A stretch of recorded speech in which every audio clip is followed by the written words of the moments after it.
Abu Nawas menangisi keledainya yang malang. Dikisahkan, Baginda Raja baru saja mengangkat seorang lelaki menjadi menteri istana.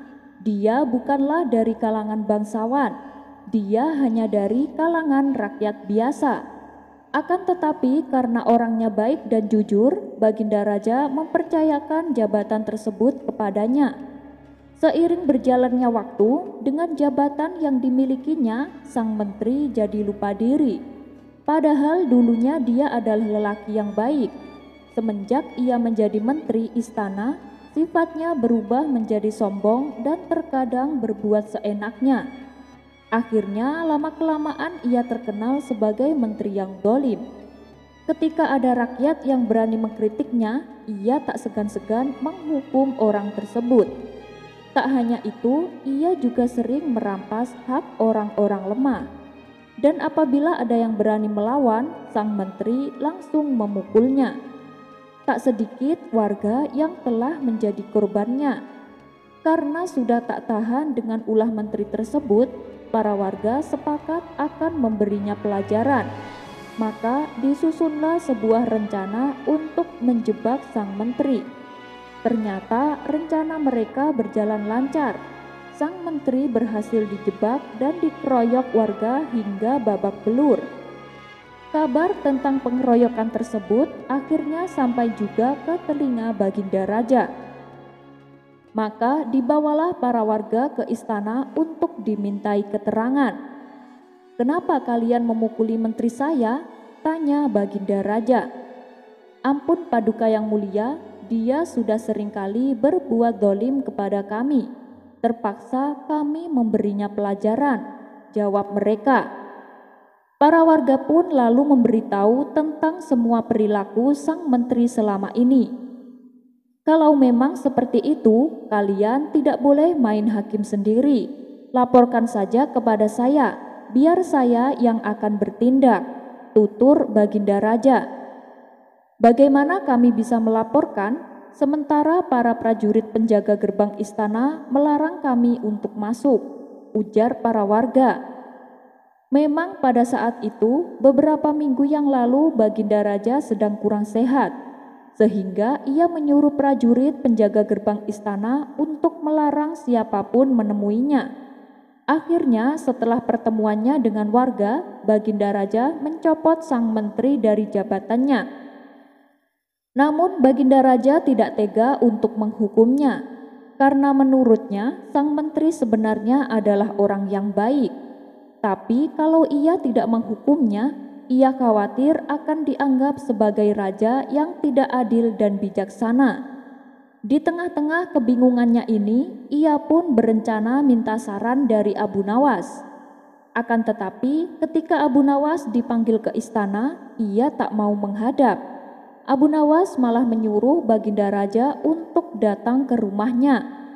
Meskipun merasa kesal dengan ulah Abu Nawas ini, Baginda Raja terpaksa menuruti kemauannya. Maka pergilah ia ke rumah Abu Nawas. Sesampainya di sana, ia mendapati Abu Nawas sedang berada di atas atap rumah bersama keledainya. "Wahai Abu Nawas, turunlah, ada yang ingin aku bicarakan," kata Baginda Raja. "Baik Paduka yang mulia," balas Abu Nawas. Ketika ia mengajak keledainya turun serta, si keledai menolaknya. Sepertinya si keledai menyukai berada di atap rumah. Abu Nawas pun berulang kali menariknya dengan paksa, namun si keledai tetap saja tidak mau turun. Yang ada malah membuatnya berontak dengan membentur-benturkan kakinya di antara genteng. Lama-kelamaan atap rumahnya menjadi bergetar. Melihat hal itu, Abu Nawas segera turun meninggalkan si keledai karena khawatir atapnya akan roboh. Dan ternyata dugaan Abu Nawas benar. Tak berapa lama setelah ia turun, atap rumahnya roboh dan keledainya ikut terjatuh ke bawah. Akibatnya si keledai mengalami luka yang cukup parah. Tangan dan kakinya patah serta kepalanya berlumuran darah. Dan yang lebih menyedihkan, si keledai akhirnya mati. Abu Nawas pun tak sanggup menahan tangisnya. Baginda Raja yang iba melihat kejadian tersebut berkata kepada Abu Nawas, "Wahai Abu Nawas, itu bukan kesalahanmu. Dia sendiri yang tidak mau diajak turun." Abu Nawas membalas, "Demi Allah, itu bukan kesalahannya, karena tempat keledai seharusnya memang di bawah. Kesalahannya adalah pada diriku. Aku terlalu suka padanya, karena awalnya dia sangat penurut. Oleh sebab itulah aku mengajaknya naik ke atap. Ternyata setelah dia merasakan kenikmatan di atas, betapa sulitnya menyadarkan dia untuk turun, bahwa tempatnya yang sebenarnya adalah di bawah. Akibatnya ia pun mendapatkan musibah atas perilakunya tersebut. Hanya orang yang membawa ke posisi itu yang patut disalahkan, yaitu saya," jelas Abu Nawas. Mendapat penjelasan tersebut, seketika Baginda Raja tersadar bahwa peristiwa yang menimpa Abu Nawas hampir sama seperti yang menimpa dirinya. Dalam hati Baginda Raja berkata, "Menteri itu memang tidak bersalah, karena sebenarnya dia adalah orang yang baik. Justru akulah yang bersalah karena membawanya naik ke atas." Kisah selanjutnya. Dikisahkan ada sekawanan perampok yang terkenal sangat sadis dan kejam. Mereka melakukan aksinya di tengah padang gurun pada malam hari. Setiap kali ada rombongan kafilah yang melintasi jalan tersebut, kawanan perampok ini langsung menyergapnya dan menjarah semua harta benda milik para kafilah. Apabila ada yang berani mencoba melawan, maka kawanan perampok ini tak segan-segan untuk membunuhnya. Pada suatu malam, mereka menyergap dan menjarah harta benda salah satu rombongan kafilah. Begitu berhasil mendapatkan harta benda yang lumayan banyak, kawanan perampok ini berencana untuk pulang. Tapi karena waktu sudah larut malam, belum lagi rasa kantuk dan capek yang mereka rasakan, akhirnya mereka memutuskan mencari tempat terdekat untuk istirahat. Setelah berjalan cukup lama, mereka pun melihat sebuah rumah sederhana yang jauh dari pemukiman penduduk. Pemilik rumah ini adalah keluarga yang rajin beribadah. Agar diizinkan untuk menginap, kawanan perampok tersebut menutupi identitasnya. Mereka mengaku sebagai mujahid fisabilillah, yaitu pasukan pejuang perang di jalan Allah.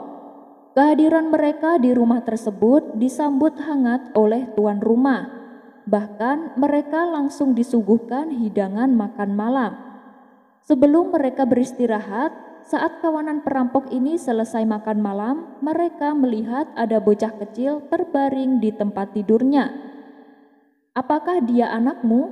tanya salah satu dari mereka. "Benar Tuan, dia anak saya. Dia menderita kelumpuhan pada kakinya. Kami sudah berusaha berobat ke sana kemari, tapi tak kunjung sembuh," jawab si tuan rumah.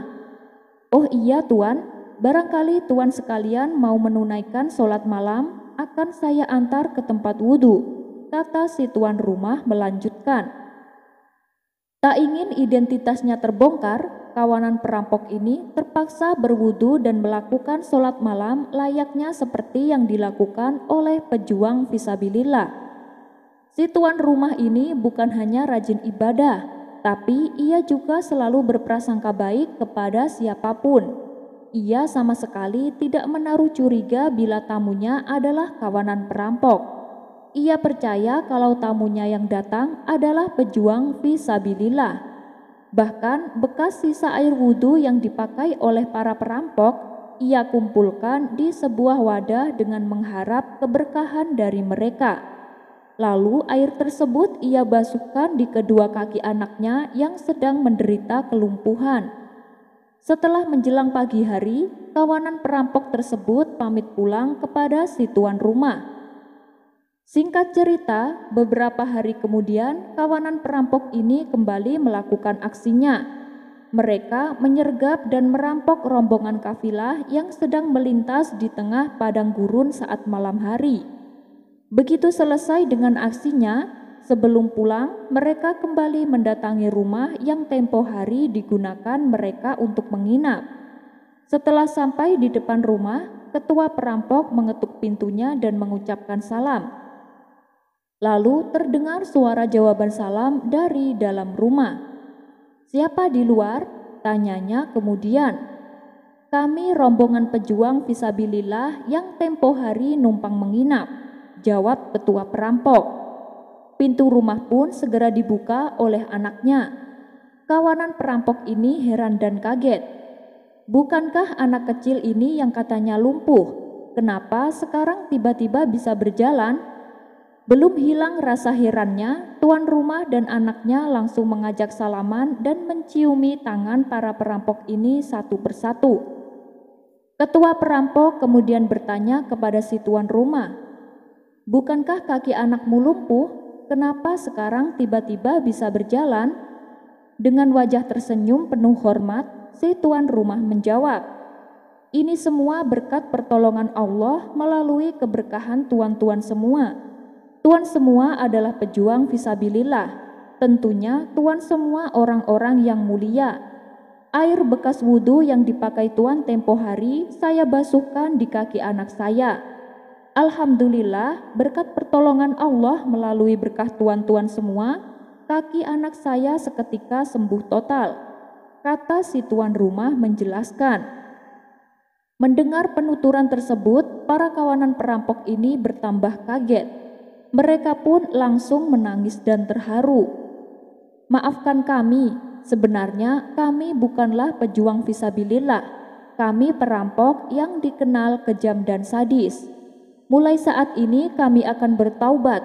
Kami akan tinggalkan semua perbuatan buruk kami," kata ketua perampok sambil menangis sesenggukan. Atas kejadian itu, mereka akhirnya menjadi pejuang perang sungguhan hingga ajal menjemput mereka. Sifat berprasangka baik yang diterapkan oleh si tuan rumah ini bukan hanya bermanfaat bagi dirinya, tapi juga bermanfaat bagi orang lain.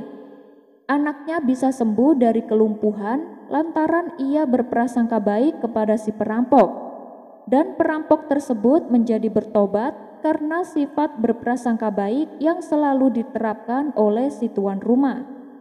Kisah ini mengandung hikmah bahwa dengan selalu berprasangka baik bukan hanya bermanfaat atau menguntungkan bagi diri kita sendiri, akan tetapi juga bermanfaat bagi orang lain. Kisah ini diriwayatkan oleh Syekh Ahmad Syihabuddin bin Salamah Al-Qalyubi dalam kitabnya yang berjudul An-Nawadir. Wallahu a'lam bishawab. Penjahit yang pelit.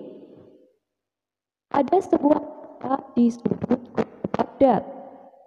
Ada seorang penjahit yang sangat profesional. Dia biasa membuat dengan kualitas tinggi yang sangat bagus dan indah. Penjahit ini menjual hasil jahitannya kepada orang-orang kaya di Baghdad dengan harga yang mahal. Wajar bila pihak istana sering menggunakan jasanya, tentunya dengan bayaran yang tinggi. Dari hasil usahanya inilah, penjahit kini menjadi orang kaya. Dan suatu hari, seorang pria miskin dari desa datang kepadanya dan berkata, "Tuan, Anda ini kan menghasilkan banyak uang dari pekerjaan Anda. Lalu, mengapa Anda tidak membantu orang-orang miskin di desa? Lihatlah, si penjual daging di desa yang tak punya banyak uang, tetapi tiap hari ia membagikan daging kepada orang miskin. Dan lihatlah juga penjual sayur. Meskipun dia bukan orang kaya, tapi tiap hari dia bersedekah membagikan dagangannya kepada fakir miskin." Mendengar ucapan tersebut, si penjahit tidak menanggapi dan hanya tersenyum. Bahkan ketika pria miskin itu berpamitan, si penjahit tak memberinya uang sepeser pun untuk bekal perjalanan pulang. Hal inilah yang membuat pria miskin bertambah menjadi benci. Ia kemudian mengabarkan kepada masyarakat bahwa penjahit yang kaya raya mempunyai sifat bakhil dan pelit, sehingga penduduk desa mulai ikut-ikutan membencinya. Beberapa bulan setelah kejadian itu, si penjahit pun jatuh sakit. Akan tetapi, tak ada satupun dari penduduk desa yang peduli dan membantunya. Mereka justru mencemooh dan mengolok-oloknya. Akhirnya beberapa hari kemudian, si penjahit pun meninggal dunia. Dan prosesi pemakamannya hanya dihadiri segelintir orang, yaitu kerabatnya sendiri. Setelah kematian si penjahit, penjual daging kini tak lagi memberikan daging gratis kepada penduduk desa. Dan mereka bertanya kepada penjual daging.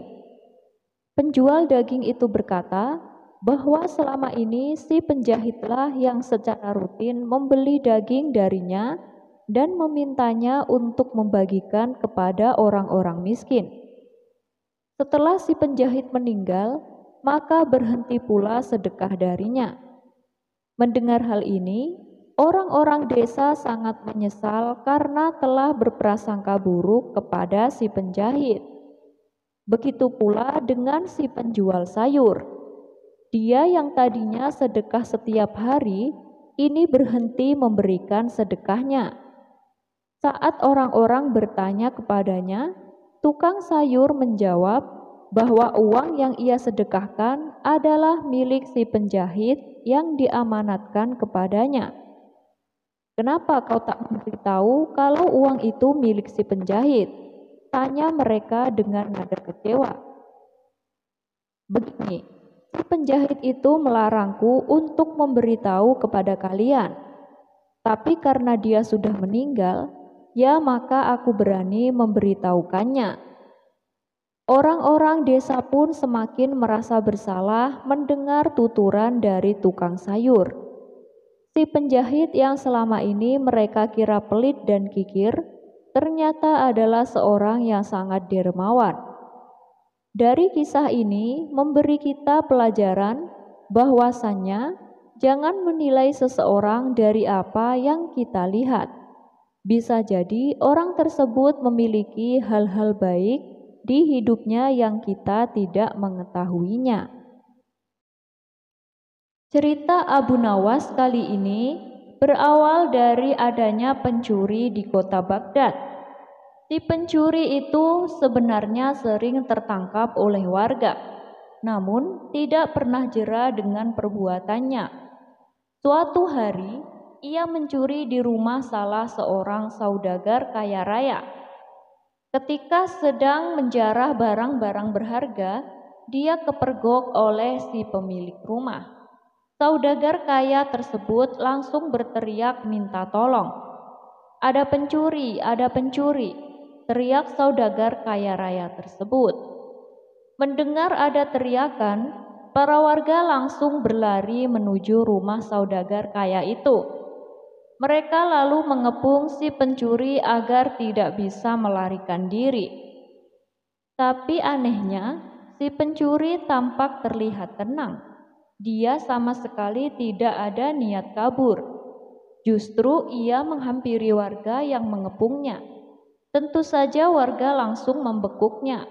Bahkan ada beberapa orang yang hendak memukuli, dan ada juga yang ingin melemparinya dengan batu.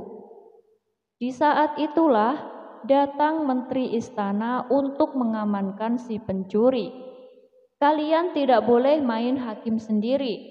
Jangan sampai ada yang memukul si pencuri, apalagi melempari dia dengan batu," teriak Tuan Menteri kepada para warga. "Tapi dia sudah seringkali mencuri, Tuan Menteri. Kami sangat geram dengan ulahnya. Biarkan kami memukulinya supaya jera," sahut salah seorang warga. "Kita lempari batu saja ke kepalanya biar tidak meresahkan warga," timpal warga yang lain. Melihat emosi warga yang mulai tidak terbendung, Tuan Menteri lalu berkata, Kalau ada yang berani menyakiti si pencuri ini, aku tidak segan-segan menghukum kalian. Kalian boleh memukul atau melempar batu ke pencuri ini, tapi ada syaratnya. Apa itu syaratnya? Kami sudah tidak sabar ingin menghukumnya, tanya para warga penasaran. Syaratnya adalah siapa yang tidak pernah memiliki kesalahan boleh memukul atau melempari batu ke pencuri ini. Jelas Tuan Menteri menjelaskan dengan persyaratan tersebut. Para warga hanya terdiam, sebab mana mungkin ada manusia yang tidak punya salah. Bahkan anak kecil pun pernah melakukan kesalahan. Akhirnya para warga membubarkan diri. Sementara si pencuri dibawa oleh Tuan Menteri dengan dalih akan diproses di pengadilan. Tapi kenyataannya, di tengah jalan si pencuri malah dibebaskan dan disuruh pulang. Usut punya usut, ternyata si pencuri adalah sahabat karib Tuan Menteri. Beberapa hari kemudian, si pencuri kembali beraksi dan setiap kali tertangkap warga, Tuan Menteri selalu datang menolong. Begitulah seterusnya hingga suatu ketika si pencuri menyatroni rumah Abu Nawas. Kebetulan saat itu Abu Nawas baru saja mendapat hadiah emas dari Baginda Raja. Ketika si pencuri masuk ke rumah dan hendak mengambil emas tersebut, Abu Nawas keburu memergokinya. "Hai pencuri, kurang ajar," ucap Abu Nawas. Bukannya kabur, si pencuri malah dengan tenang berjalan keluar meninggalkan Abu Nawas. Hal ini membuat Abu Nawas bertambah emosi. Abu Nawas lantas langsung memukul dan membekuknya. Si pencuri pun berteriak kesakitan. Mendengar ada kegaduhan di rumah Abu Nawas, warga-warga pun segera berdatangan. "Ada apa, Abu Nawas?" tanya salah satu warga. "Orang ini hendak mencuri di rumahku," jawab Abu Nawas. "Lagi-lagi dia, seakan tidak ada kapoknya," ucap salah satu warga. "Tidak lama lagi pasti akan dibebaskan Tuan Menteri," ujar warga yang lain. "Kita hukum saja ramai-ramai sebelum Tuan Menteri datang," sahut warga lain. Tapi sayangnya niat tersebut tidak terlaksana, sebab Tuan Menteri dan para pengawal segera mendatangi rumah Abu Nawas. Tuan Menteri lalu mengamankan si pencuri dengan melepaskannya dari tangan warga.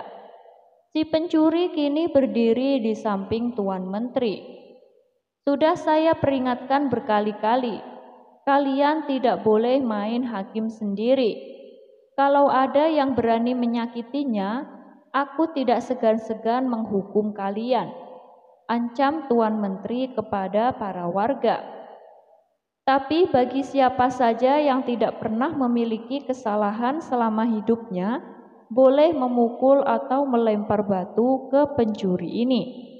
"Ayo, silakan bila kalian merasa sok suci," bentak Tuan Menteri. Mendengar itu, para warga pun terdiam seketika.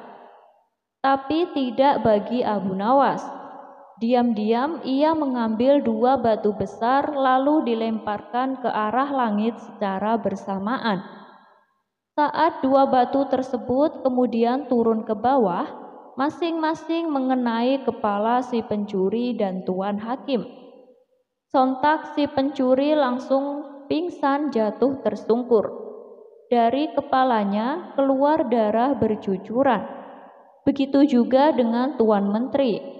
Meski tidak pingsan, dia mengalami sakit yang luar biasa dari kepalanya, hingga bercucuran darah cukup banyak.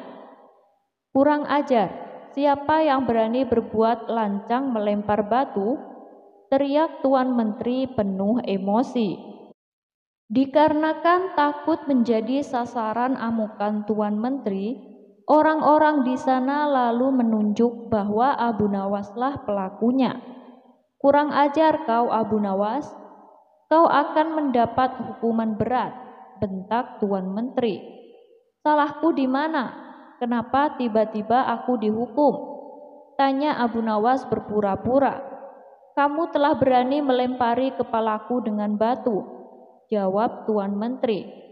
"Oh itu, bukankah tadi Tuan Menteri mengatakan sendiri, siapa saja yang tidak pernah bersalah selama hidupnya boleh melempari si pencuri dengan batu," balas Abu Nawas.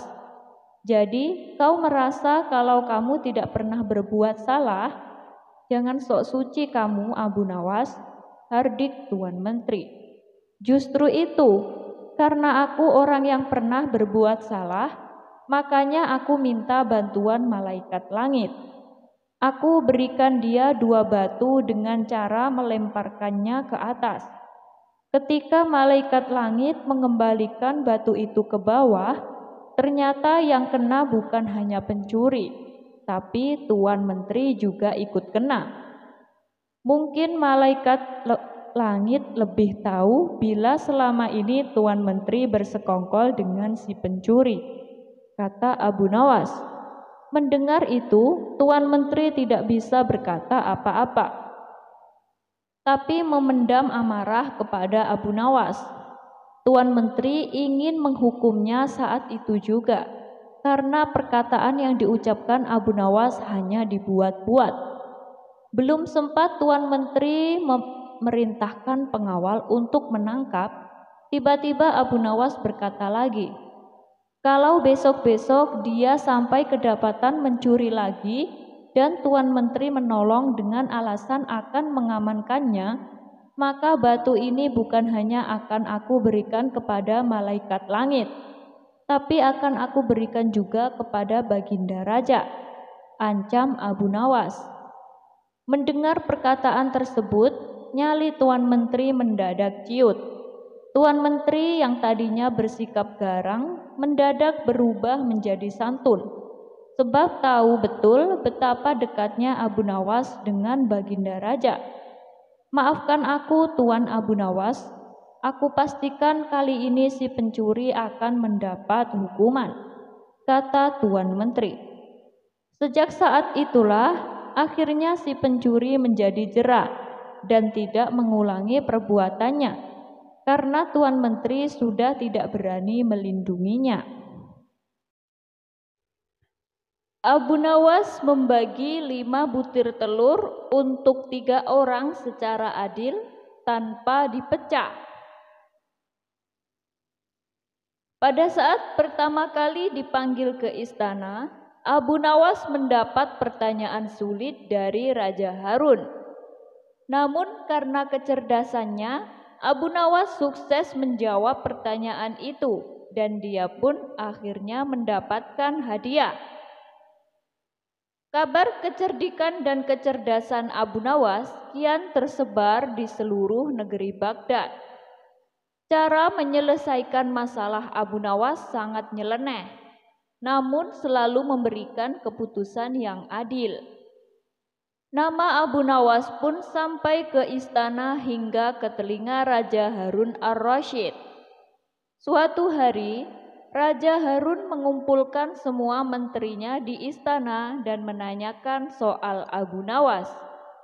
"Apakah kalian sudah mendengar nama Abu Nawas?" tanya Raja Harun mengawali pembicaraan. Seketika itu pula, seluruh menteri yang hadir berdiri sambil menundukkan kepala pertanda bahwa mereka juga mendengar nama Abu Nawas. "Apakah kalian tahu di mana Abu Nawas tinggal?" tanya raja lagi. Kemudian salah satu menteri maju dan mengungkapkan bahwa dia tahu di mana Abu Nawas tinggal. "Hamba tahu di mana Abu Nawas tinggal, wahai Paduka yang mulia," kata menteri itu. Saat itu juga rasa penasaran Raja Harun ingin mengetahui Abu Nawas kian besar. Dia kemudian memerintahkan pengawal untuk mempersiapkan kuda menuju rumah Abu Nawas. Rombongan Raja Harun pun berangkat dan membuat heboh para tetangga di sekitar rumah Abu Nawas. Sementara itu, Abu Nawas masih terlihat santai di rumahnya dengan handuk masih melilit karena mau mandi. Tak lama kemudian, pengawal kerajaan beserta Raja Harun datang dan Abu Nawas langsung melilitkan handuknya di kepala layaknya sorban. Melihat penampilan Abu Nawas yang nyeleneh membuat sang raja menahan tawanya. "Siapa kamu?" kata Raja Harun kepada Abu Nawas. Kemudian salah satu pengawal kerajaan berbisik kepada Raja Harun bahwa orang itulah yang bernama Abu Nawas. Namun Abu Nawas justru menjawab pertanyaan raja dengan nyeleneh. "Saya adalah dewa bumi," kata Abu Nawas. Mendapat jawaban itu, Raja Harun kemudian meladeni dengan pertanyaan nyeleneh juga kepada Abu Nawas. "Jika kamu memang dewa bumi, tolong besarkan bentuk mata para pengawalku yang sipit ini," kata Raja Harun. Abu Nawas yang cerdik tak mau kalah. Dia kemudian langsung memberikan jawaban yang membuat raja kagum. "Ampun Baginda Raja, untuk membesarkan bentuk mata prajurit Baginda, itu adalah tugas Dewa Langit. Saya ini Dewa Bumi dan hanya bertugas bagian pusar ke bawah. Sedangkan pusar ke atas, itu tugas Dewa Langit," kata Abu Nawas. Sang raja pun tertawa dengan jawaban itu dan mengundang Abu Nawas untuk datang ke istananya. Begitu tiba di istana, Abu Nawas diajak masuk ke ruangan sang raja, yang di situ hanya ada dia berdua. Tak lama kemudian, datang istri raja atau permaisuri membawa 5 butir telur. Saat itu juga terlintas di pikiran raja untuk memberikan pertanyaan sulit kepada Abu Nawas. "Hai Abu Nawas, tolong bagi 5 butir telur ini kepada 3 orang, Abu Nawas, raja, dan permaisurinya secara adil, tapi tanpa dipecah," kata Raja Harun.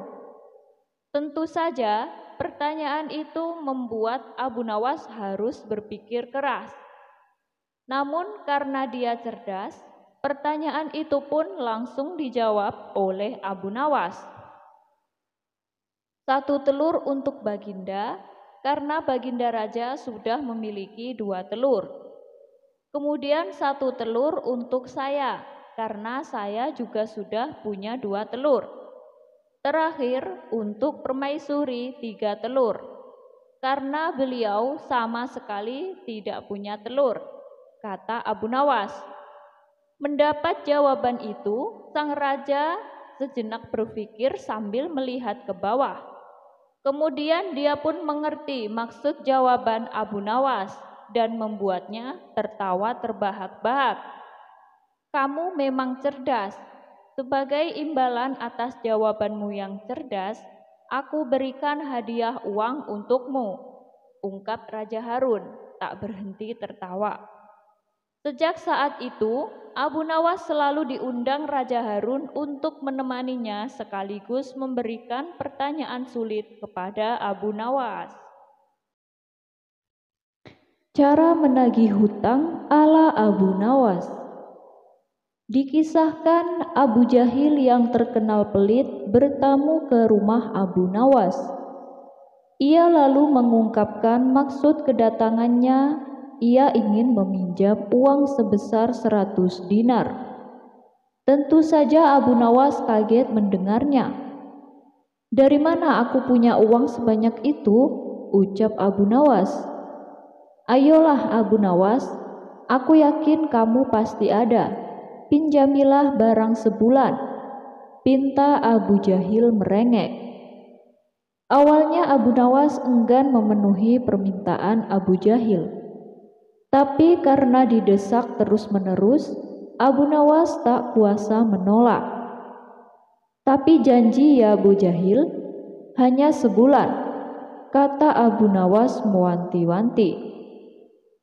Tenang Abu Nawas, aku janji, bulan depan kebun anggurku panen, pasti akan aku kembalikan, balas Abu Jahil singkat.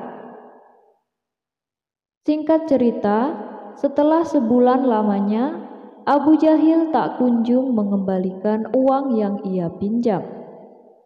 Padahal pada saat itu hasil kebun miliknya banyak dan melimpah. Wah, payah Abu Jahil. Dia tidak menepati janjinya, batin Abu Nawas. Karena sedang sangat membutuhkan uang, Abu Nawas terpaksa mendatangi rumah Abu Jahil untuk menagih hutangnya.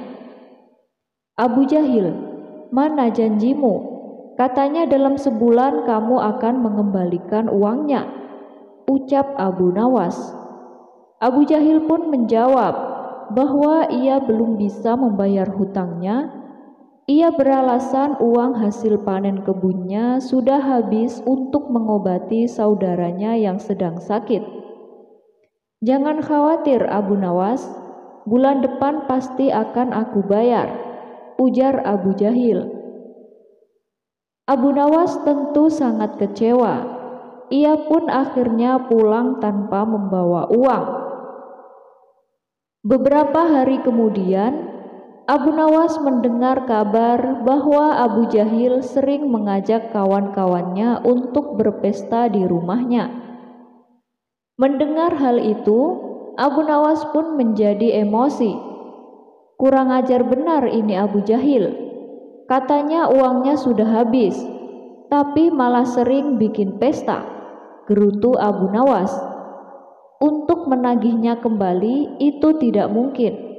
Abu Jahil pasti tidak akan membayar hutangnya dengan beribu macam alasan.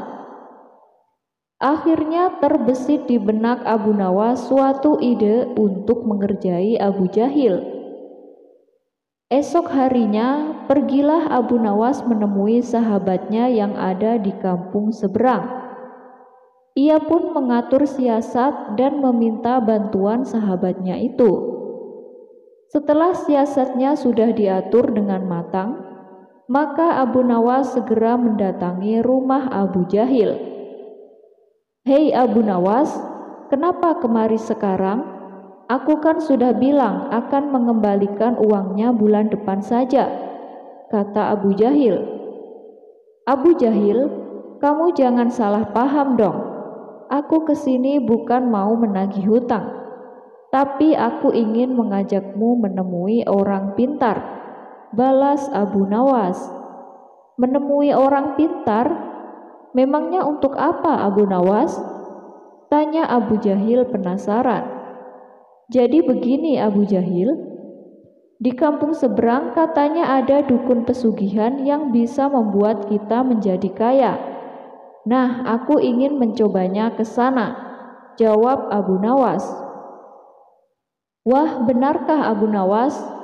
Baiklah, aku ikut juga ya. Aku juga ingin kaya, sahut Abu Jahil kegirangan. Singkat cerita, sampailah Abu Nawas dan Abu Jahil di rumah dukun pesugihan. Setelah keduanya dipersilahkan masuk dan duduk, dukun tersebut bertanya, "Wahai anakku, ada keperluan apa kalian kemari?" Abu Nawas lalu mengungkapkan keinginannya, bahwa dia ingin kaya tanpa harus bekerja. "Oh, itu gampang sekali, tapi ada syaratnya," ujar dukun tersebut. "Memangnya apa syaratnya Tuan?" tanya Abu Nawas. "Syaratnya harus ada tumbal. Tapi jangan khawatir, tumbalnya tidak harus dari keluarga. Orang lain juga bisa dijadikan tumbal.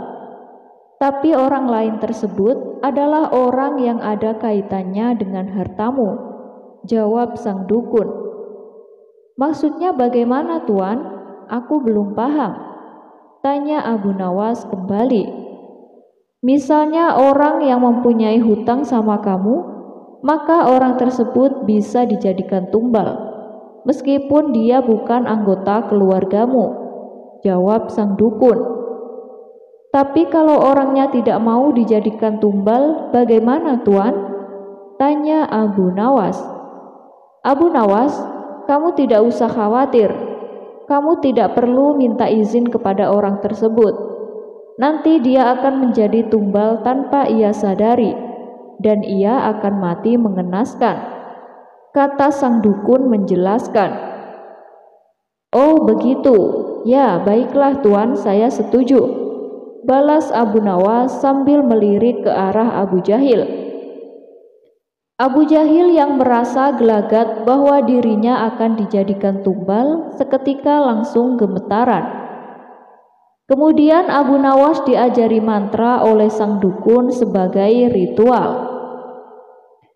Saat tengah malam, sepulangnya dari rumah sang dukun, di tengah perjalanan Abu Nawas berkata kepada Abu Jahil, "Utangmu yang 100 dinar kemarin gak usah dikembalikan ya, saya sudah ikhlas."